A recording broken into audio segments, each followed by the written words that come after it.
Well, now let's go back to our Mandela Day coverage. We know that the freedom fighter has inspired millions of people, but who inspired Nelson Mandela? Turns out the works of William Shakespeare played a big role in Mandela's life, and there is a book on display here in Washington that helps tell the story. Here's VOA's Suzanne Presto. Inside the Folger Shakespeare Library in Washington is a compilation of Shakespeare's works with a backstory as compelling as the plays it contains. It's known as the Robben Island Shakespeare, named for the South African jail that held political prisoners, including Nelson Mandela, explains the director of the Folger Shakespeare Library, Michael Whitmore. One of the prisoners, a man named Sonny Venkatrathnam, had a copy of Shakespeare, and asked that he be allowed to keep it in his cell. Venkatrathnam used cards featuring Hindu figures to disguise the book's real cover, and he claimed it was a sacred text. So he was allowed to keep the book, and when he was in prison, he passed it to his other inmates and asked them to look at the book and identify passages from Shakespeare that really spoke to them. Among those prisoners was Nelson Mandela. On December 16, 1977, Mr. Mandela signed alongside this passage from Julius Caesar. "Cowards die many times before their deaths.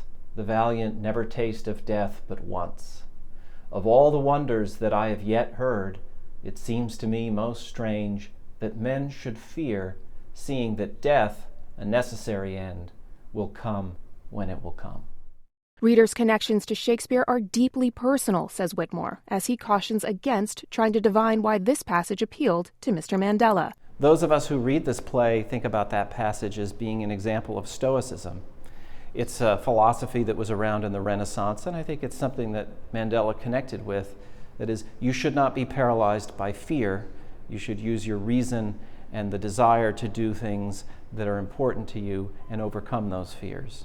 In all, 34 prisoners who read the book's pages selected passages and signed their names. Both the physical book and the author's words remain relevant today, says Whitmore, a Shakespeare scholar. And I think that's what I love about this story, is it shows that far away, in a very different place from the one I live in, I can understand maybe what it was like, maybe just a little, for these people to take this book and say, here's something that I want to remember. Also on exhibit are sketches Mr. Mandela made about a decade ago, as he reflected on Robben Island, his prison of 18 years. They include a view of his cell and a church that prisoners were not allowed to enter. The Robben Island Shakespeare will be on display at the Folger Shakespeare Library through September. Reporting from Washington, this is Suzanne Presto, VOA News.